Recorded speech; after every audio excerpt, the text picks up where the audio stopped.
আবারও সকলকে প্রাণ ভরা শুভেচ্ছা। আজকে পুঁই মাচা গল্পের চতুর্থ পর্ব। এর আগে আমরা 3টি ক্লাস পরপর করেছি এই গল্পটি নিয়ে, এবং আমরা যেভাবে এগোবো বলেছি ঠিক সেইভাবেই এগোতে পারছি।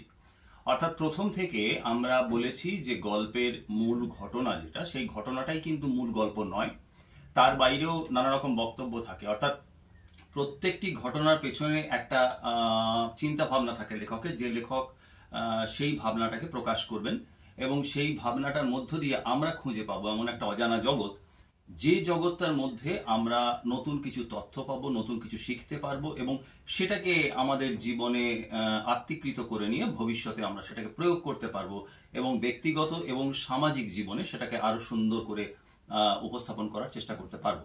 যদিও এই বক্তব্যগুলো অত্যন্ত কঠিন। গত 3টি পর্বে আমরা কি দেখেছি একটুখানি আগে বলে নিই যে আমরা কি দেখলাম, তারপর আমরা চতুর্থ পর্ব শুরু করব। প্রথম, দ্বিতীয় এবং তৃতীয় পর্বে আমরা দেখতে পেয়েছি এমন একটা সমাজ, যে সমাজটা মোটামুটি ধরে নাও অষ্টাদশ ঊনবিংশ শতাব্দীর সমাজ, যাকে কল্পনা করে পুঁই মাচা গল্পটি লেখা হয়েছে। এবং এই পুঁই মাচা গল্পটির এই যে সমাজ এবং ব্যক্তিগত জীবনের যে কাহিনী, সে কাহিনীর মধ্যে লুকিয়ে রয়েছে একটা সমাজ ব্যবস্থা। অর্থাৎ এটা এমন একটা সময় যখন ফরাসি বিপ্লব হয়ে গেছে, এবং ফরাসি বিপ্লবের যে উদারনৈতিক চিন্তাধারা, অর্থাৎ ব্যক্তি স্বাতন্ত্র্যবাদী চিন্তাধারা, অর্থাৎ একটা মানুষ সে সমাজের অনুশাসন মেনেই শুধু চলবে না, তার নিজের ইচ্ছায় সে বাঁচবে, তার নিজের স্বপ্ন সে দেখবে, এবং সেইভাবেই সে এগিয়ে যাওয়ার চেষ্টা করবে। নিজে ভালো থাকার জন্য নিজে যা কিছু পরিস্থিতি তৈরি করার সেটা সে তৈরি করবে। এই চিন্তা ভাবনাটা সেই সময় মাথা চাড়া দিচ্ছে। এবং তোমরা জানো আমাদের দেশ ইংরেজের অধীনে ছিল। ইংরেজের অধীনে থাকার ফলে যেমন রাজনৈতিক, অর্থনৈতিক, সামাজিক নানা রকম বিপর্যয় ভারতবর্ষের ঘটেছে, কিন্তু তাদের প্রয়োজনেই, অর্থাৎ ইংরেজের প্রয়োজনেই আমাদের দেশে কিছু শিক্ষার বিস্তার ঘটেছে, চিন্তা ভাবনা জগতে বিপ্লব ঘটেছে, এবং তাদেরই সহায়তায় আমাদের রেনেসাঁস এসেছে। সেটা হচ্ছে ঊনবিংশ শতাব্দীতে। এই রেনেসাঁসের একটা ফল হচ্ছে এই যে যেটা বললাম, অর্থাৎ ব্যক্তি স্বাতন্ত্র্যবাদী চিন্তাধারা, এবং প্রত্যেকটা মানুষ নিজের মতো বাঁচবে, এইরকম একটা ভাবনা। কিন্তু অনুশাসন, ধর্মীয় অনুশাসন, প্রথার অনুশাসন, সেই অনুশাসনটা তো থেকেই গেছে। স্বাভাবিকভাবেই যখন নতুন কিছু একটা মাথা চাড়া দিয়ে ওঠে, তখন পুরনোর সঙ্গে তার একটা দ্বন্দ্ব, একটা সংঘাত হয়। সেই সংঘাতটা শুরু হয়েছে সেই সময়, অর্থাৎ অনুশাসনময় সমাজ ব্যবস্থা এবং ব্যক্তি স্বাতন্ত্র্যবাদী চিন্তাধারা, এই ধরনের একটা সংঘাত বা দ্বন্দ্ব শুরু হচ্ছে। এবং অনুশাসনময় সমাজ ব্যবস্থার কে দেখাতে গিয়ে বিভূতিভূষণ ওই কালীময়ের চরিত্র অঙ্কন করেছেন উচ্চ স্তরের মানুষ, অর্থাৎ তথাকথিত উচ্চ স্তরের মানুষ, যাদের হাতে পয়সা বেশি, যাদের হাতে অর্থনৈতিক ক্ষমতা বেশি, যাদের হাতে ধরো সামাজিক ক্ষমতা বেশি, যাদের কথা সমাজ সবসময় শোনে, তারা অনুশাসন চাপিয়ে দিতে চেয়েছে। অর্থাৎ তারা সেই সমাজের প্রতিনিধি হিসেবে কাজ করছে। চৌধুরী বাড়ি, কালীময় বাবু এবং শ্রীমন্ত মজুমদার, এই সমস্ত চরিত্রগুলো। আর কিছু মানুষ যারা এগুলোকে মুখ বুঝে মেনে নিচ্ছে কিন্তু মন থেকে মানতে চাইছে না, অর্থাৎ তারা হচ্ছে জাস্ট অবজারভার, অর্থাৎ নির্বিকার দ্রষ্টা সত্তা। তারা দেখছে, তারা অনুসরণ করবে। কেউ যদি এরকম একটা আন্দোলন শুরু করে, আন্দোলন মানে স্বাভাবিকভাবেই রাজনৈতিক আন্দোলনের কথা বলছি না, একটা সামাজিক আন্দোলন শুরু করে, তাহলে তারা তাকে অনুসরণ করবে। তারা তাকে অনুসরণ করে স্বাভাবিকভাবেই তাদের নিজের জীবনযাত্রাকেও ঠিক সেইভাবেই তৈরি করবে। এইরকম একটা স্তর। এই স্তরের মধ্যে আমরা বাকি সবাইকে দেখছি, মুখার্জি বাড়িকে দেখছি, আমরা গয়া পিসিকে দেখছি, আমরা রায় কাকাকে দেখছি, এবং আমরা সেই চৌকিদারকে দেখছি, সবাইকেই দেখছি। আবার মূল যে দ্বন্দ্ব, অর্থাৎ অনুশাসনময় সমাজ এবং ব্যক্তি স্বাতন্ত্র্যবাদী চিন্তাধারা, এই দুটো যে দ্বন্দ্ব, সেই দ্বন্দ্বটা আমরা দেখছি। সেই দ্বন্দ্বটাকে দেখানোর জন্য আরেকটি চরিত্র সৃষ্টি করা হয়েছে, সেইটা হচ্ছে খেন্তির মা। অর্থাৎ একটা দরিদ্র পরিবারের একজন গৃহবধূ, তার মনের মধ্যে যেমন তার মেয়ে ভালো থাকুক, আমার সন্তান যেন থাকে দুধে ভাতে, ভারতচন্দ্রের সেই বিখ্যাত উক্তি, সেই দুধে ভাতে থাকুক, সে তার নিজের স্বপ্ন নিয়ে বাঁচুক, সে তার নিজের ইচ্ছে নিয়ে বাঁচুক, এই চিন্তাটাও যেমন আছে, সেরকম আবার অনুশাসনের যে চাপ, যে 13 বছর বয়স হয়ে যাচ্ছে তবুও তার বিবাহ হচ্ছে না, এই যে অনুশাসনের চাপ, এই অনুশাসনের চাপটাও কিন্তু তার মাথার মধ্যে কাজ করছে। অতএব সেই যে দ্বন্দ্বটা, সেই দ্বন্দ্বটা কিন্তু তার মনের মধ্যে রয়েছে, এবং এই সামাজিক দ্বন্দ্বটাকে দেখানোর জন্যই এই চরিত্রটা সৃষ্টি করা হয়েছে। পরিষ্কার কথা। অর্থাৎ সেই চরিত্রটা হচ্ছে আসলে গল্পের মূল জায়গাটা থেকে, মানে মূল বক্তব্যটা সেই চরিত্রটার মধ্যে দিয়ে রাখা হয়েছে। সেটা হচ্ছে খেন্তির মা, অর্থাৎ সহায় হরি চাটুর্যের স্ত্রী। আর সহায় হরি চাটুর্যে তার মেয়ে খেন্তি, এরা কিন্তু সম্পূর্ণ ব্যক্তি স্বাতন্ত্র্যবাদী মানসিকতার লোক। অর্থাৎ যে নতুন ধারা, নতুন চিন্তা ভাবনা সমাজে প্রবেশ করেছে, তারা তাদের প্রতিনিধিত্ব করছে। তাহলে দেখতে পাচ্ছ কি অসাধারণ ব্যাপার। অর্থাৎ যে যে বিষয়গুলোকে লেখক বলতে চাইছেন, অনুশাসনময় সমাজ ব্যবস্থার চাপ, ব্যক্তি স্বাতন্ত্র্যবাদের ক্রমশ উদ্ভব, মানুষের বেঁচে থাকার ইচ্ছে নিজের মতো করে, এর মধ্যে যে সংঘাত, এই সংঘাতটাকে দেখানোর জন্য তিনি কিন্তু এক একটা চরিত্র সৃষ্টি করছেন, এবং এটাই হচ্ছে সাহিত্য। আবার বলি যে কোনো গল্প কিন্তু শুধু কোনো ঘটনা নয়। সেই গল্প থাকলেই তার একটা ঘটনা থাকবে, এবং সেই ঘটনার মধ্যে কতগুলো চরিত্র থাকবে, কতগুলো মানুষ থাকবে, কতগুলো ক্যারেক্টার যাকে আমরা বলি সেগুলো থাকবে। কিন্তু সেই ক্যারেক্টারগুলো শুধুমাত্র গল্পের মধ্যে ঘুরে বেড়াবে ঘটনাকে সার্থক করার জন্য, ওটা তা নয়। আসলে প্রত্যেকটা চরিত্র এক একটা পয়েন্টকে হাইলাইট করছে, অর্থাৎ প্রত্যেকটা চরিত্র এক একটি বিষয়কে প্রতিনিধিত্ব করছে, অর্থাৎ সেই চরিত্রটা আমাদের সামনে সংশ্লিষ্ট সেই ভাবনাটাকে প্রতিফলিত করছে। আগেই বলেছি, সহায় হরির সঙ্গে তার স্ত্রীর যখন দ্বন্দ্ব হয়, সেটা আসলে স্বামী স্ত্রীর দ্বন্দ্ব নয়, সেটা হচ্ছে ব্যক্তি স্বাতন্ত্র্যবাদের সঙ্গে সংঘাতের একটা দ্বন্দ্ব। আবার সহায় হরির সঙ্গে যখন কালিময়ের দ্বন্দ্ব হয়, তখন স্বাভাবিকভাবেই ঝগড়া হয়, তখন সেটা দুটো মানুষের ঝগড়া আসলে নয়, সেটা মানুষের ঝগড়া হিসেবে আমরা বাইরে দেখছি, কিন্তু আসলে সেটা হচ্ছে ওই অনুশাসন এবং ব্যক্তি স্বাতন্ত্র্যবাদের দ্বন্দ্ব। এই জায়গাটা থেকে দেখতে দেখতে আমরা গল্পটাকে পড়ে এসেছি, শুরু থেকে আজ পর্যন্ত পড়ে এসেছি। আজ চতুর্থ পর্বে আমরা গল্পের আরো একটা অংশ পড়ব, এবং আগামী পর্বে আমরা গল্পটিকে শেষ করব। এই চতুর্থ পর্বের গল্পের মধ্যে আমরা মূলত দেখব যে বাঙালির এই যে সমাজ ব্যবস্থা, এই সমাজ ব্যবস্থার মধ্যে উৎসবের ভূমিকা কতটুকু। অর্থাৎ উৎসব বলতে যেটা বোঝায় সেটা আসলে কি জিনিস, এবং সেই উৎসবটাকে কেন লেখক এখানে এনেছেন, এবং সেই উৎসবটা এই গল্পের মধ্যে তার অভীষ্ট সিদ্ধি করছে কিনা, এই বিষয়গুলো আমরা দেখব। আর একটা কথা আমি বলে নিই, এটা বলতে গেলে কিন্তু একটা জিনিস মনে রাখতে হবে, যেটা আগের ক্লাসগুলোতে আমি পরিষ্কারই বলেছিলাম, সেটা হচ্ছে পুঁই মাচা আর খেন্তি, এই দুটো চরিত্র কিন্তু কিছু আলাদা নয়। পুঁই মাচাটা হচ্ছে খেন্তির চরিত্রের প্রতীক। পুঁই মাচা নিজের মতো জন্মায়, তো খেন্তিও নিজের মতো জন্মগ্রহণ করেছে, এবং জন্মগ্রহণ করে পুঁই মাচা যেমন প্রকৃতির মধ্যে নিজের মতো ছড়িয়ে পড়তে চায়, খেন্তিও তেমনি এই সমাজ ব্যবস্থার মধ্যে নিজের মতো ছড়িয়ে পড়তে চেয়েছে।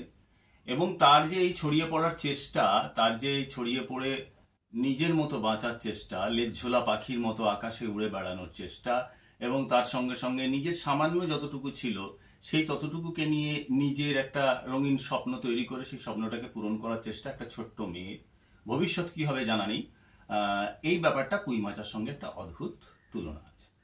এখন মুশকিল হচ্ছে আমরা প্রথমে আগে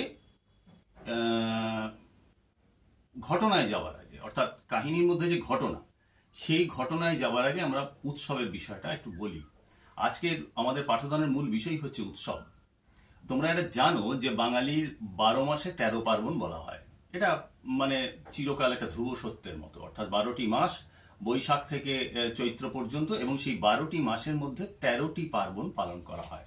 যদিও এটা একটা খুব সরকারি হিসেবের মতো লাগে, কিন্তু তবুও আঞ্চলিকভাবে, ব্যক্তিগতভাবে এবং সামাজিকভাবে এর বাইরেও প্রচুর উৎসব আছে। আসলে উৎসবের মূল লক্ষ্য কি?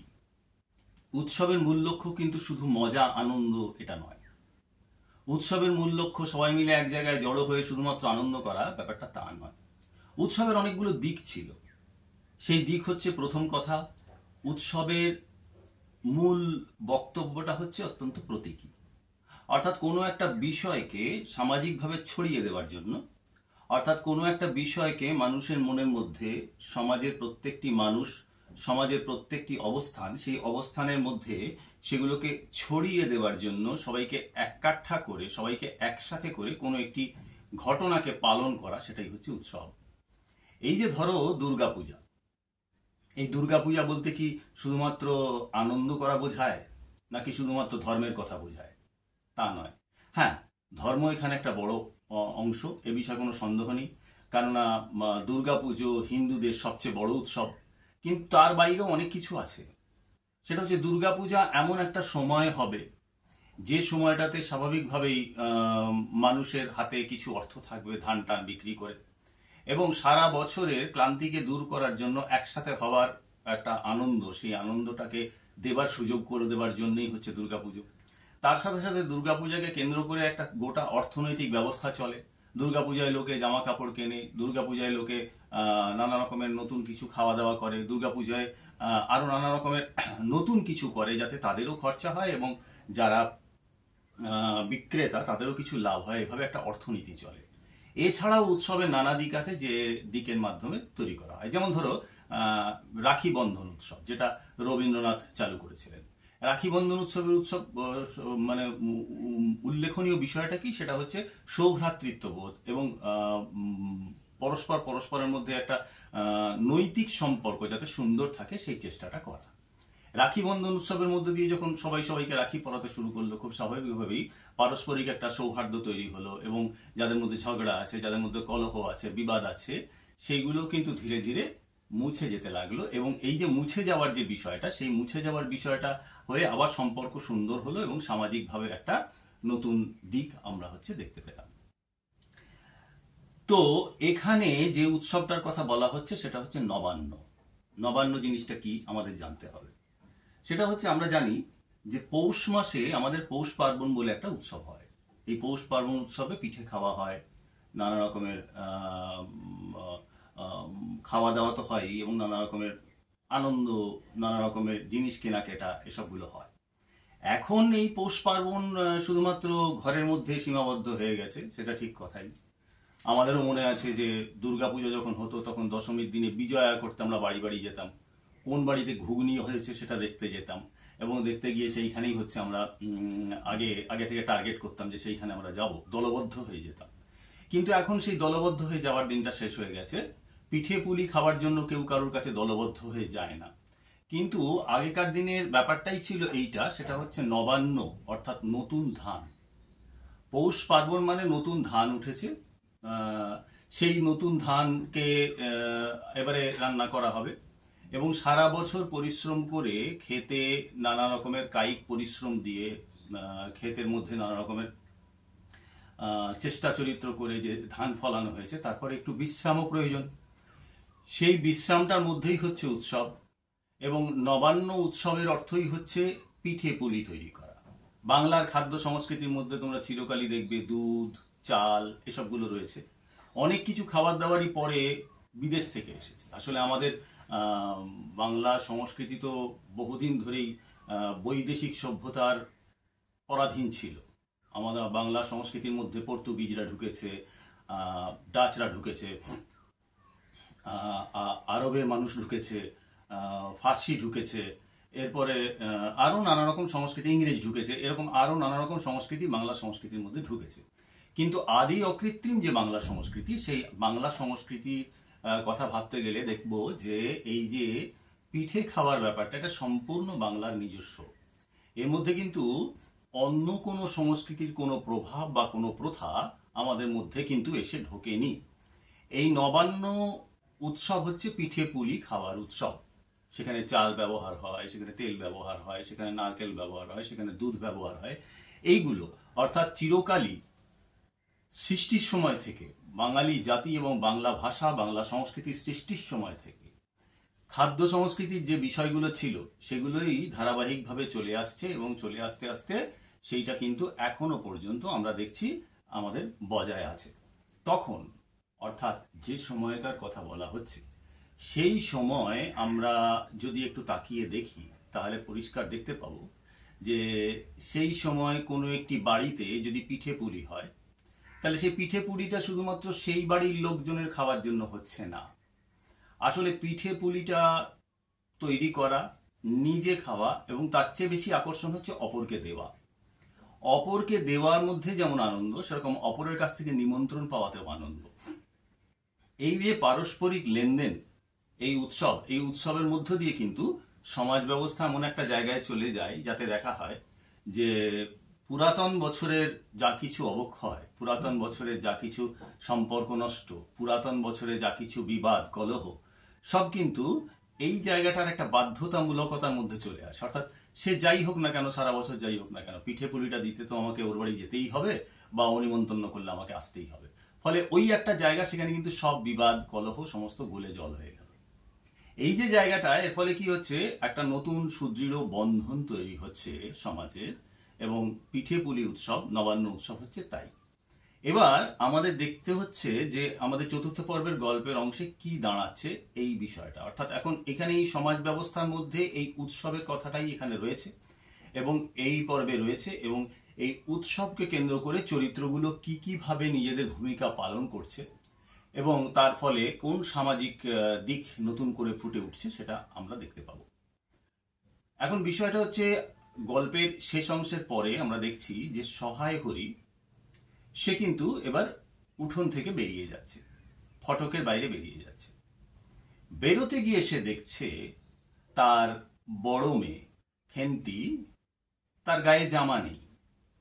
অর্থাৎ এটা খুব স্বাভাবিক ব্যাপার, এটা নতুন কিছু নয়। যদি বস্ত্র সংস্কৃতির কথা বলো তাহলে দেখবে যে আগেকার দিনে, অর্থাৎ আমি সপ্তদশ অষ্টাদশ শতাব্দীর কথা বলছি, তখনকার দিনের বিশেষ করে গ্রামের ছেলে মেয়েদের পোশাক আশাক ছিল একটু অন্যরকম। প্রত্যেকটি ছেলে মেয়ে আজকের মতো হাফ প্যান্ট ফুল প্যান্ট এসব পরতো না, তাদের একটাই বস্ত্র ছিল, সেটা হচ্ছে ধুতি।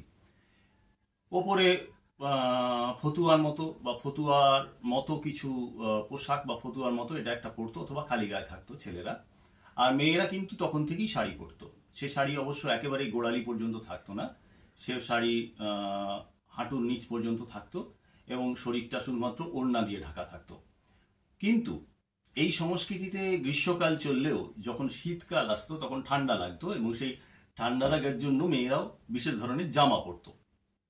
এখন যখন সহায় হরি তার উঠোন থেকে বেরিয়ে যাচ্ছে, ঠিক সেই সময় সে দেখছে তার বড় মেয়ে খেন্তি, সেই খেন্তির কিন্তু গায়ে কোনো জামা নেই, এতটা ঠান্ডা।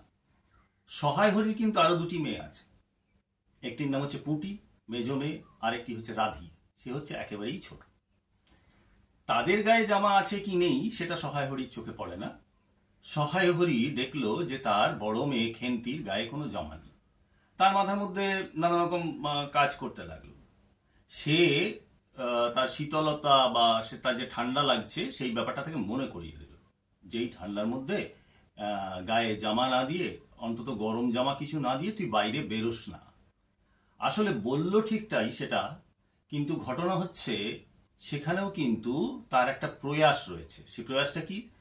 ব্যক্তি স্বাতন্ত্র্যবাদকে রক্ষা করার জন্য সে লড়াইটা চালিয়ে যেতে চায়, কিন্তু সে বৃহৎ কোনো দ্বন্দ্বের মধ্যে যেতে চায় না। যে কারণে সে কালীময়ের সঙ্গে ঝগড়া করে না, যে কারণে সঙ্গে স্ত্রীর সঙ্গে কিছুটা তর্ক করলেও একটা সময় সে থেমে যায়। অর্থাৎ সে এইটুকু জানিয়ে দেয় যে সে প্রথায় বিশ্বাস করছে না, সে তার নিজের মতো চলবে, ঝগড়া ঝামেলা করবে না, কোনো অশান্তি করবে না। কারণ অশান্তি ঝগড়া ঝামেলায় সে পারবে না, সে জানে, কারণ সে সংখ্যালঘু। কারণ তার মতো চিন্তায় চলার লোক খুব কম। আমি আগেই বলেছি, সেই সময় সবেমাত্র এই ভাবনাটা, অর্থাৎ ব্যক্তি স্বাতন্ত্র্যবাদ, স্বাধীনতা, ইচ্ছে ডানা, এইসব ভাবনাগুলো সবেমাত্র ঢুকছে, তারা ততটা স্ট্রং হয়নি, শক্তিশালী হয়নি। তাদের প্রতিনিধি সহায় হরি চাটুর্যে সে কিন্তু তার নিজের মতো চলবে, ঠিক আছে। এবং যেহেতু খেন্তি তার নিজের মেয়ে, সেও ঠিক বাবার মতোই তার মানসিকতা অর্জন করেছে, তাই তার প্রতি তার স্নেহ একটু বেশি। আর তাছাড়া 13 বছর বয়সী একটি মেয়ে যদি নিরাভরণ হয়ে গ্রামে ঘোরে, তাহলে স্বাভাবিকভাবেই লোকের নানা কটু মন্তব্য শুনতে হবে, এবং সেই সব কটু মন্তব্য নিয়ে আবার জটিলতা বাড়বে, আবার ঝামেলা বাড়বে। সেই ঝামেলা যেমন সামাজিক হতে পারে, আবার সেই ঝামেলা তো পারিবারিকও হতে পারে। তো সামাজিক পারিবারিক এইসব ঝামেলাগুলো থেকে মিটিয়ে থাকার জন্যই সে কিন্তু একটা পরোক্ষে এটা বলার চেষ্টা করলো যে তুই জামা পরে যা, কিন্তু জামা কোথায় পাবে, এই হচ্ছে একটা ব্যাপার। এখানেই অর্থনৈতিক অবস্থা যে কি তার আরেকটা সুন্দর পরিচয় আমরা ফুটে পাচ্ছি। হরিপুর বলে একটা গ্রামে 2 বছর আগে রাসমেলায় একটা জামা কেনা হয়েছিল। হরিপুর গ্রামে রাসমেলা চলছিল, সেই রাসমেলায় সহায় হরি একটি জামা কিনেছিলেন, জামার দাম ছিল 2.5 টাকা। সেই কালো রঙের জামাটি সে নিয়ে এসেছিল খেন্তির জন্য। এবং সেই জামাটি যাতে খেন্তি পরে তার জন্য খেন্তিকে দিয়েছিল। এবার খেন্তির মাও সেটা জানতো, কিন্তু এর মধ্যে যে 2 বছর কেটে গেছে, 2 বছরে যে কত ব্যক্তিগত পরিবর্তন ঘটে গেছে, 2 বছরের মধ্যে যে কত রকম সামাজিক পরিবর্তন ঘটে গেছে, কত রকম বিবর্তনের জায়গায় চলে এসেছে, সেটা কিন্তু সহায় হরিরও খেয়াল নেই, তার স্ত্রীরও খেয়াল নেই। কারণ তারা নিজেদের সমস্যা এবং নিজেদের পরিস্থিতির মধ্যে এতটাই বেশি বোধ হয়ে আছে এবং এতটাই বেশি নিজেরা নিজেদেরকে লড়াই করে বের করার চেষ্টা করছে যে তাদের এই তুচ্ছ ক্ষুদ্র ব্যাপারটাতে খেয়াল নেই। 2 বছরের মধ্যে সে জামা ছোট হয়ে গেছে, অর্থাৎ খেন্তি বড় হয়ে গেছে। 11 বছর থেকে তার 13 বছর বয়স হয়ে গেছে, কি 11.5 থেকে 13.5 বছর বয়স হয়ে গেছে। তার শারীরিক উন্নতি ঘটেছে, স্বাভাবিকভাবে সেই জামা তো ছোট হয়ে যাবেই, জামা ছিঁড়ে যাবে। যখন জামা ছিঁড়ে গেছে, খেন্তি আর কাউকে কিছু বলেনি, সে তার একটা ভাঙা তোরঙ্গ ছিল, সেই তোরঙ্গে রেখে দিয়েছে। বিভূতিভূষণের গল্পে আমরা এই তোরঙ্গ ব্যাপারটা বারবার দেখি। তার বিখ্যাত উপন্যাস পথের পাঁচালীতে আমরা দেখেছি যে অপুরও নিজের একটা তোরঙ্গ ছিল, সেইখানে তার নিজের খেলাধুলার বিষয়, নিজস্ব সম্পত্তি বলতে যা কিছু বুঝায়, একেবারেই ব্যক্তিগত ছোট ছেলে নিজস্ব সম্পত্তি, সেই সব সম্পত্তিগুলোর মধ্যে সম্পত্তিগুলো সেখানে রাখা থাকতো।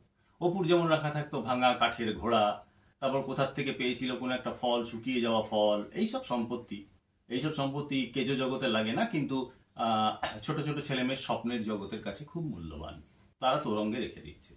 খেন্তিও কাউকে কিছু বলেনি, সে তার তোরঙ্গে রেখে দিয়েছিল, কারণ সে জানে যে অভাবগ্রস্ত পিতার কাছে আবার জামার কথা বলাটা একটা খুব কঠিন ব্যাপার। আর তাছাড়া সে তার বাবাকে প্রতি মুহূর্তে বুঝতো, যে ওই যে বললাম আগে যে ব্যক্তি স্বাতন্ত্র্যবাদ এবং স্বাধীনতায় সে ছিল তার বাবার অনুসারী, বাবাও তাকে প্রশ্রয় দিত। আর মাকে তো বলার প্রশ্নই নেই, কারণ মাকে প্রচন্ড ভয় পেত এবং সে জানতো যে মা কিন্তু তাকে পছন্দ করে না। তার একটাই কারণ, সে হচ্ছে সে অনুশাসন মানে না, ধর্ম শাস্ত্র আচার বিচার এসবগুলো খেন্তি মানে না, সুতরাং মা তাকে পছন্দ করে না, ফলে মাকে আর জামার কথা বলার কোনো প্রশ্ন নেই। সুতরাং এটা বলে সহায় হরি তো বেরিয়ে গেল যে তুই জামাটা পর, কিন্তু যাওয়ার সময় সে দেখল যে খেন্তি অনেক বড় হয়ে গেছে। এইটা কিন্তু সে প্রথম অনুভব করল। দৈনন্দিন জীবনে একসাথে থাকতে থাকতে একটা মানুষের কি পরিবর্তন হচ্ছে আর একটা মানুষের চোখে খুব একটা পড়ে না, কিন্তু যখন হঠাৎ করে কোনো একটা ঘটনা ঘটে তার পরিপ্রেক্ষিতে হঠাৎ মনে হয় যে পরিবর্তনটা কি হয়েছে। হঠাৎই যেন সহায়রীর মনে হলো তার মেয়ে সত্যি বড় হয়েছে। এতদিন বাপের কাছে মেয়েই ছিল, কিন্তু মেয়ে যে বড় হয়ে তার একটা আত্মস্বাতন্ত্র্য তৈরি হচ্ছে, সে যে নিজে নিজেই একটা আলাদা অস্তিত্বে পরিণত হচ্ছে, সেটা কিন্তু তার বাবা এতদিন বোঝেনি, এতদিন বুঝলো এবং বুঝে সঙ্গে সঙ্গে মাথায় কাজ করলো যে এই বয়সে এরকম আদুল গায়ে গ্রামে ঘোরা উচিত নয়। সে কথাটা বলে চলে গেল, কিন্তু তারা কেউ জানতো না যে তার জামাটা পরার মতো অবস্থায় নেই। যাই হোক, সেটা তো হলো। এদিকে অন্যদিকে দৃশ্যটা কি, ওই যে বড় উঠোন, সেই বড় উঠোনে একটা রান্নাঘর আছে। আমি তোমাদের বলেছি তখনকার দিনের রান্নাঘরগুলো বেশ অনেকখানি জায়গা নিয়ে হতো, কারণ রান্নাঘরে অনেক জায়গা লাগতো, সেখানে উনুন ধরানো হতো, চুলো ধরানো হতো, নানা রকম জিনিস রাখা হতো। আর এখনকার মতো সমস্ত মশলা যা কিছু শাকসবজি সব তো রেডিমেড পাওয়া যেত না, তখন সেগুলোকে নিয়ে আসা হতো, এক জায়গায় রাখা হতো। আর ফ্রিজেরও ব্যবস্থা ছিল না যে তুলে একটা জায়গায় গোছ করে রেখে দেবো, এরকম কোনো ব্যবস্থা ছিল না। সুতরাং অনেক বড় জায়গা ছিল, সেইখানে নবান্নের পিঠে তৈরি করছিল খেন্তির মা। সেই পিঠেতে কি কি নিয়েছিল? সে চালের গুঁড়ো নিয়েছিল, দুধ নিয়েছিল, একটা বাটিতে কিছুটা তেল নিয়েছিল, গুড় নিয়েছিল, এই সবগুলো নিয়েছিল যেগুলো দিয়ে পিঠে তৈরি হয়। এবারে সে পিঠে তৈরি করছে, তখন খেন্তি ঘরের দাওয়ায় বসে নারকেল কোরানি, নিশ্চয়ই দেখেছো তোমরা, এক ধরনের সাপের মতো সামনের দিকটা এরকম মুখ, যেখানে বিভিন্ন রকম চক্রের মতো থাকে, খাঁজ থাকে, সেই খাঁজে কুড়ে কুড়ে নারকেলের গুঁড়োকে বের করা হয়। তো সেই নারকেল কোরানি, তার নিচে কাগজ পেতে খেন্তি নারকেল কোরাচ্ছিল। যদিও গল্পে সরাসরি বলা নেই, কিন্তু এক জায়গায় এটা বলা আছে যে সে যে নারকেল কোরাচ্ছে সেটাও কিন্তু পছন্দ নয় খেন্তির মা। তার কারণ নবান্ন হচ্ছে একটা পবিত্র উৎসব, অর্থাৎ এর সঙ্গে জড়িয়ে আছে মানুষের ভালোবাসা, মানুষের ভাবনা, মানুষের ধর্মবোধ, অনেক কিছুই জড়িয়ে আছে। উৎসব হতে পারে, কিন্তু তার পেছনে সূচি অসুচির একটা ব্যাপার আছে। অর্থাৎ যেহেতু পবিত্র, সেহেতু যারা নিয়ম মানে, ধর্মীয় অনুশাসন মানে, যারা পরিস্থিতিগত বিষয়টাকে বোঝে, তারা সেই নিয়মগুলোকে মেনে চলতে পারে।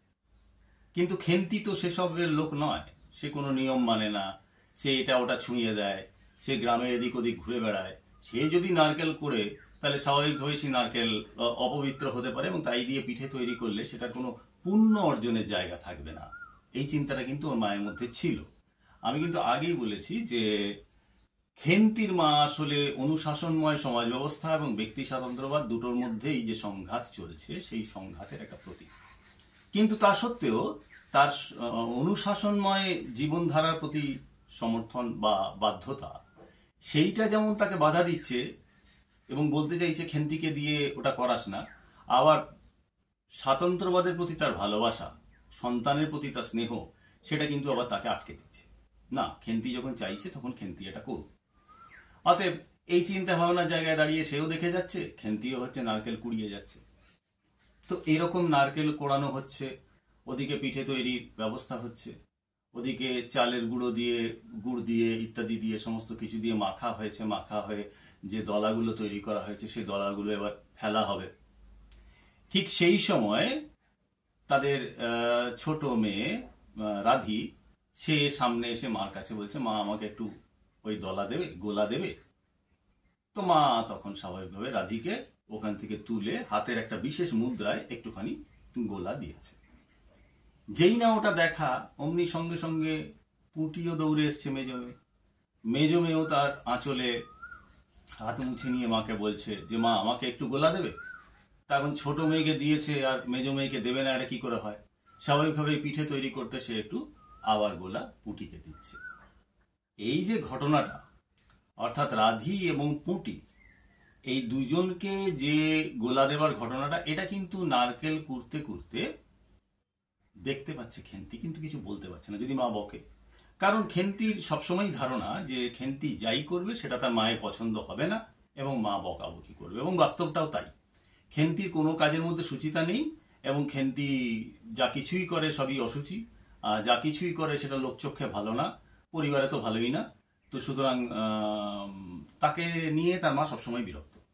কিন্তু দেখা গেল অদ্ভুত জিনিস, সেটা হচ্ছে ওই যে সন্তান স্নেহ আমি বললাম, এবং সন্তান নিজের ইচ্ছা মতো বাঁচবে, তার প্রতিও যে একটা প্রচ্ছন্ন সুপ্ত সমর্থন মায়ের থাকে, সেই সমর্থনের জায়গায় দাঁড়িয়ে নিজে থেকেই খেন্তির মা খেন্তিকে জিজ্ঞাসা করছে, খেন্তি তুই নারকলের মালাটা নিয়ে আয়, আমি তোকেও একটু দিই। খেন্তি তো আনন্দে চলে গেছে, এবং চলে যাওয়ার পর নারকেলের মালাটা নিয়ে গেছে, সেখানে তাকে দেওয়া হয়েছে। দেওয়ার পর এরপরে সে আবার নিজের জায়গায় গিয়ে নারকেল কোড়াতে বসেছে। এই সময়টাতে তাদের যে কথাবার্তা, সেই কথাবার্তার মধ্যে আমরা কিন্তু পেয়ে যাব একটা সামাজিক পরিচিতি, যে সামাজিক পরিচিতির মধ্যে এই উৎসবটা ঠিক কোন জায়গায় আছে সেটা আমরা বুঝতে পারবো। কি রকম? সেটা হচ্ছে, এদিকেও নারকেল কোড়াচ্ছে খেন্তি, এদিকে খেন্তির মা পিঠে তৈরি করছে, এদিকে রাধি এবং পুঁটি তারা বসে আছে, কখনো কখনো খেতে চাইছে। এই পরিস্থিতিতে হঠাৎ পুঁটি মন্তব্য করছে যে আমাদের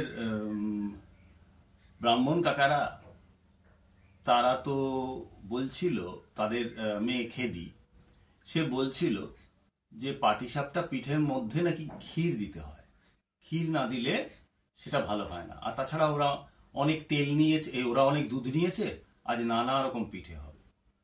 এখানে দুটো পয়েন্ট, একটা হচ্ছে নানা রকম পিঠে হবে, আর একটা হচ্ছে পাটিসাপটার মধ্যে ক্ষীর দিতে হয় না, এলে ভালো হয় না। এখন বিষয়টা হচ্ছে,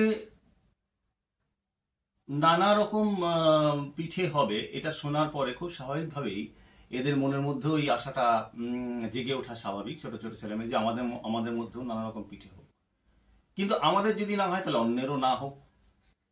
এইটা একটা বাল্যসুলভ চিন্তা ভাবনা, এটা ছোটদের মধ্যে হয়েই থাকে। আমি যদি পাই তবে অন্যে পাক, আমি যদি না পাই তবে অন্যে না পাক। এরকম ছোট যে অদ্ভুত রকমের শৈশবের চিন্তা ভাবনা, শিশু মনস্তত্ত্ব, সেই শিশু মনস্তত্ত্বটাকে বিভূতিভূষণ কি অসাধারণভাবে তুলে ধরেছেন।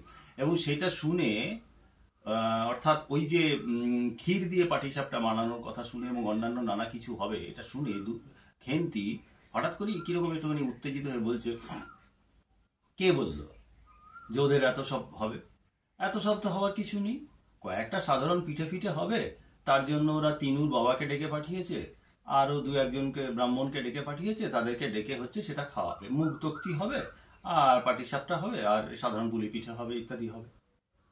তখন পুঁটি আবার তার বক্তব্যের বিরুদ্ধে গিয়ে বলছে, না না, আমি জেনে এসেছি ওদের অনেক কিছুই হবে এবং আরো লোকজন খাবে।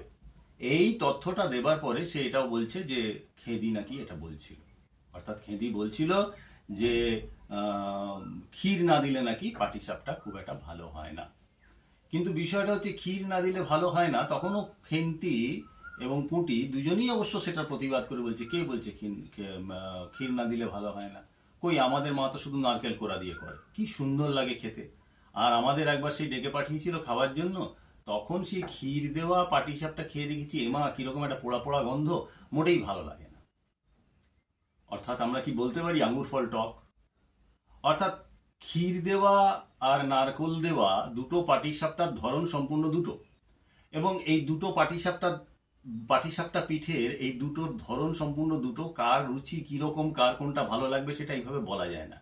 এদের ভালো লাগে না, কিন্তু এদের ভালো লাগার না লাগার পেছনে কিন্তু দারিদ্র একটা প্রচ্ছন্নভাবে কাজ করছে। অর্থাৎ ক্ষীর দিয়ে করতে গেলে খরচ অনেক বেশি, এবং সেই ক্ষীর দিয়ে করতে গেলে খরচ যদি বেশি হয়, খুব স্বাভাবিকভাবে এদের পক্ষে সেটা সেই মাত্রায় গিয়ে করা সম্ভব নয়। তাই এটাকে নিয়েই নিজেকে সান্ত্বনা দিয়ে সমস্ত কিছু ঠিক করে দেওয়া। যাই হোক, এই কথাগুলো তো খেন্তির মা শুনছে, কিন্তু সে কোনো মন্তব্য করছে না, কারণ সে সবই পরিস্থিতি বুঝে। শৈশবের মনস্তত্ত্ব এগুলো করতেই পারে, এগুলো বলতেই পারে, এগুলো নিয়ে অত মাথা ঘামানোর কিছু নেই, এটা সে বুঝে গেছে। যাই হোক, এদিকে পিঠে রান্না তো চলছে, এবং পিঠে যখন হয়ে গেল তখন গরম গরম পিঠে খাওয়ানোর জন্য সে মেয়েদেরকে বলল, তোরা রেডি হয়ে যা, আমি দিয়ে দিচ্ছি বলে সে খেন্তিকে, পুঁটিকে, রাধিকে, তিন বোনকেই খেতে দিতে শুরু করার আগে বলল যে রাধি আর পুঁটি, তোরা পিঠেগুলো খেয়ে নে, আর ঘরে ভাতে জল ঢালা আছে, ওই যেটাকে আমরা পান্তা ভাত বলি, সেটা নিয়ে আয়, অর্থাৎ সেটা খেন্তি খাবে। এই যে বৈষম্যটা সে তৈরি করলো, তার কারণ হচ্ছে প্রথম কথা, খেন্তির প্রতি তার মাঝে মাঝেই এরকম একটা প্রতিক্রিয়া কাজ করে। আর দ্বিতীয়টা যেটা, সেটা হচ্ছে খেন্তি খেতে গিয়ে কোথায় কি ফেলবে না ফেলবে তার কোনো ঠিক নেই, তাকে হয়তো অন্য সময় দেবে, সে অন্য জায়গায় গিয়ে খাবে, এরকম একটা চিন্তা ভাবনা তার মায়ের মধ্যে ছিল। কিন্তু পুঁটি প্রতিবাদ জানাল। পুঁটি বলল যে না না, পিঠে খেতে দিদি ভীষণ ভালোবাসে, অতএব দিদিও খাক না, আমরা তিনজনেই খাই, আর ওই ভাতের ব্যাপারটা যেটা বলছো সেটা কালকে আমরা তখন সবাই খেয়ে নেব, আমরা কাল থেকে ভাত খাবো। অতএব মায়ের আর কিছু বলার থাকলো না, মা তখন সবাইকেই কিন্তু পিঠে দিতে শুরু করলো। রাধি তো ছোট মেয়ে, যে কটা তার সামর্থ্যে কুলালো সে কটা সে খেয়ে নিল। পুঁটি আবার বেশি মিষ্টি খেতে পারে না, মিষ্টি খেলে তার শারীরিক অসুবিধা হয়, সুতরাং সেও খুব অল্প স্বল্প খেয়ে। খেন্তি কিন্তু ননস্টপ, বিরামহীন। খেন্তি 18-19টা পিঠে কিন্তু একের পর এক খেয়ে নিল। তারপর যখন তার মা তাকে বলছে যে আরো নিবি, তখন কিন্তু সে বলছে হ্যাঁ দাও আরো নেব। এই যে দেওয়াটা, এই দিতে গিয়ে ওর মাও যেন এই প্রথম জীবনে, খেন্তিরও যে একটা আনন্দ বলে ব্যাপার আছে, খেন্তিরও যে একটা সুখ বলে ব্যাপার আছে, 13 বছর বয়স হয়ে গেলেই যে সবকিছু সুখ ভোগ, ইচ্ছে, স্বাধীনতা সবকিছুর গলা টিপে মেরে শ্বশুরবাড়ি চলে যেতে ইচ্ছে করে না, নিজের মতো জীবনটাকে কাটাতে ইচ্ছে করে, এবং নিজের মতো জীবনটা কাটিয়ে নিয়ে একটা সময় পরে প্রথা মেনে শ্বশুরবাড়ি গিয়ে তারপরে বাকি জীবনটা কাটানো, সেই বিষয়টাকেই যারা অনেক বেশি অগ্রাধিকার দেয়, সেই রকমই খেন্তিকে দেখে তার মায়ের এই প্রথম মনে হলো। এই উৎসবের পরিস্থিতিতে আমি আগেই বলেছিলাম, উৎসব হচ্ছে এমন একটা জিনিস যেখানে অনেক অদেখা জিনিস ধরা পড়ে চোখের সামনে, এবং উৎসব হচ্ছে এমন একটা জিনিস যে উৎসব বিবাদ, বিসংবাদ, কলহ সবকিছু ভুলিয়ে দেয়। দেখো, এখানে কিন্তু ওই কালীময়ের বাড়ি থেকেও এদের ডাক আসবে, যে কালীময় চণ্ডীমণ্ডপে সহায় হরিকে ডেকে হুমকি দিচ্ছে যে তোমার মেয়ের বিয়ে না হলে তোমাকে এক ঘরে করে দেবো, সেই কালীময়কেও কিন্তু এদেরকে ডাকতে হবে পিঠে খাওয়ার জন্য। আবার এদেরও যেতে হবে, এদেরও কালীময়কে পাঠাতে হবে। ফলে আপাতভাবে কিন্তু সম্পর্কটা আবার জোড়া লেগে যাবে, পরে আবার কি হবে সেটা পরের কথা। ঠিক একইভাবে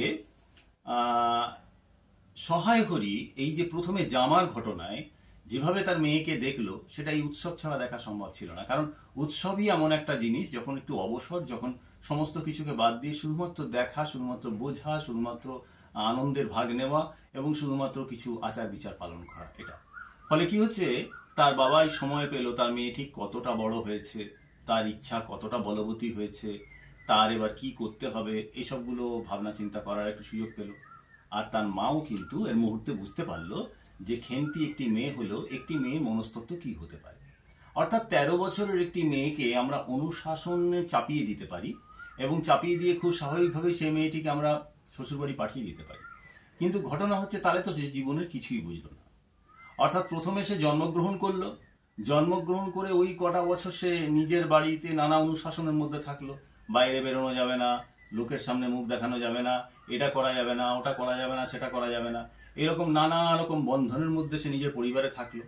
তারপরে কিছু বুঝে ওঠার আগেই, অর্থাৎ জীবনটা কি, জীবনটার মধ্যে কতটা আনন্দ আছে, কতটা দুঃখ আছে, জীবনটাকে নিয়ে কি করে লড়তে হয়, এসব কিছু বুঝে ওঠার আগেই তাকে অন্য পরিবারে চলে যেতে হলো, যে পরিবারটাকে সে একেবারেই তার অচেনা।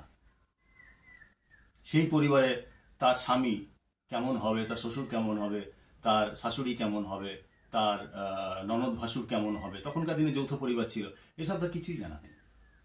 তাহলে হট করে অন্য একটা জগতে চলে যাওয়া, এবং সেই জগতে চলে গিয়ে সেইখানে অনেক সময় মেয়েরা অ্যাডজাস্ট করতে পারতো না, সেই কারণে অনেক রকম ঘটনা ঘটতো। বধূ হত্যার ঘটনা ঘটতো, মেয়েদেরকে বাড়ি থেকে তাড়িয়ে দেওয়ার ঘটনা ঘটতো, বাপের বাড়ি নিয়ে এসে রেখে দিয়ে চলে যাওয়ার ঘটনা ঘটতো, মেয়ে অচ্ছুত হয়ে যেত। এরকম ভাবে একটা সামাজিক অনুশাসন সেই সময় চলতো। এইটা দেখেই কিন্তু সহায় হরি শ্রীমন্তর ছেলের সঙ্গে কিন্তু এর আগে বিয়েতে রাজি হননি। আর শ্রীমন্তর ছেলের একটা খুব মানে বাজে রেকর্ড ছিল, সেটা তোমাদের আগেই বলেছি।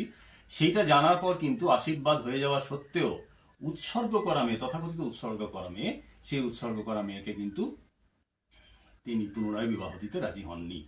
এইটা ছিল খুব একটা গুরুত্বপূর্ণ বিষয়, যে গুরুত্বপূর্ণ বিষয় হচ্ছে এই জায়গাটাতে। তাহলে আমরা দেখছি যে তার মা দেখলো যে সত্যি তার মনের মধ্যে কি একটা আনন্দ, সেই পিঠে খেতে খেতে খুব স্বাভাবিকভাবে খেন্তির যে একটা কি অসাধারণ আনন্দ তার চোখে মুখে ফুটে উঠছে, তার স্বাধীনতা বোধ, তার ইচ্ছে, তার ভালো থাকার পরিকল্পনা, তার কল্পনা, তার নিজস্ব জগৎ, পুঁই মাচার মতো বেড়ে ওঠা প্রকৃতির মধ্যে লেজ ঝোলার মতো ঘুরে বেড়ানো ডালে ডালে, এবং তারপরে প্রতিদিনের নিয়মবদ্ধ জীবনের মধ্যে ঢুকে যাওয়া। এই যে বিষয়টা যে তার জীবনেও আছে, এটা কিন্তু খেন্তির মা বুঝলো। বুঝতে দেরি হলো তার একটাই কারণ, সেটা হচ্ছে খেন্তির মাও কিন্তু ঠিক এই বয়সেই শ্বশুরবাড়ি চলে এসেছিল। বংশ পরম্পরায়, ধারা পরম্পরায় এবং এই প্রথা পরম্পরায় প্রত্যেকটি মেয়েই তারা যখন শ্বশুরবাড়িতে চলে যায় 12-13 বছর বয়সে কি 13-14 বছর বয়সে, তখন তো তারা জীবনটাকে বোঝে না। ফলে তাদের নিজেদের যখন সন্তান হয়, তখন কিন্তু তারা ওই প্রথাটাকেই প্রয়োগ করতে চায়। কথায় কথায় ঝগড়ার সময় কিন্তু খেন্তিকে অনেকবারই তার মা এই কথাটা বলেছে, বিয়ে হলে এতদিনে 3-4 ছেলের মা হতিস, অর্থাৎ সন্তানও 3-4টি জন্ম দিতে হবে, নইলে কিন্তু নারী জীবন সার্থক নয়, এরকম একটা ব্যাপার কিন্তু এই অনুশাসনময় সমাজ ব্যবস্থার মধ্যে ছিল, এবং সেটা দেখানো হয়েছিল। আর সবশেষে খেন্তির মা পিঠে খেতে দিয়েছে যখন, এবং পিঠে খেয়ে যাচ্ছে খেন্তি, তখন খেন্তির মুখের দিকে তাকিয়ে একটা জিনিস ভাবছে। আর যাই হোক, এই খেন্তির একটা অদ্ভুত ক্ষমতা আছে, সেটা হচ্ছে সমস্ত রকম অপমান, সমস্ত রকম মর্যাদার ওপর আক্রমণ, সমস্ত রকমের অসুবিধা, সমস্ত রকমের গালাগালি ভৎসনা, সবকিছু খাওয়ার একটা, সবকিছু সহ্য করার একটা মানে অসহনীয় ক্ষমতা আছে খেন্তি। এই যে দিনের পর দিন তার উপরে খেন্তির মা আক্রমণ করে যায়, কখনো মানসিকটাই বেশি, শারীরিকটা খুব কম, তো সেই আক্রমণগুলো সে হজম করে। তাই এটা তার একটা কোয়ালিফিকেশন। সবকিছু সহ্য করা হচ্ছে একটা কোয়ালিফিকেশন। যে শ্বশুরবাড়িতে যাবে সেই শ্বশুরবাড়িকে কিন্তু খেন্তিকে দেখে খুব খুশি হবে, কারণ খেন্তির মতো মেয়ে পাওয়া যাবে না।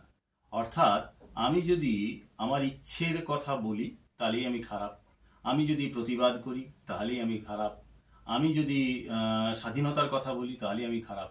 তাছাড়া যদি অনুশাসন মেনে নিই, যে যা বলে তাই মেনে নিই, কোনো কিছুই প্রতিবাদ করি না, কোনো কিছুই চিন্তা ভাবনা করি না, শুধুমাত্র যে যা বলে আমি কলের পুতুলের মতো সেই কাজ করে যাই অনুশাসন মেনে, তাহলেই হচ্ছে আমি ভালো গৃহবধূ।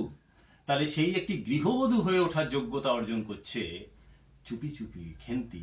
এটা তার মাকে একটা অদ্ভুত সান্ত্বনা দিল। কারণ আমি আগেই বলেছি, তার মা হচ্ছে সেই দ্বন্দ্বের জায়গা, সেই দ্বন্দ্বকে প্রতিফলিত করার একটা চারিত্রিক অস্তিত্ব, যে চরিত্রটার মধ্যে পুরনো এবং নতুনের একটা দ্বন্দ্ব চলছে।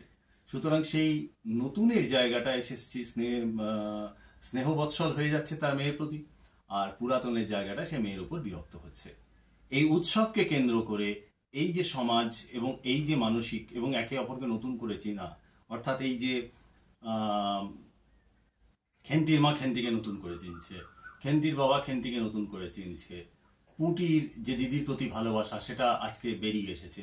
এই যে নানা রকমের নতুন নতুন একটা বেরিয়ে আসার ব্যাপার, বোধের ব্যাপার, নতুন একটা অনুভূতির ব্যাপার, নতুন একটা তথ্যের ব্যাপার এবং নতুন একটা উপলব্ধির ব্যাপার, সেটা কিন্তু এই পর্বে আমরা দেখলাম।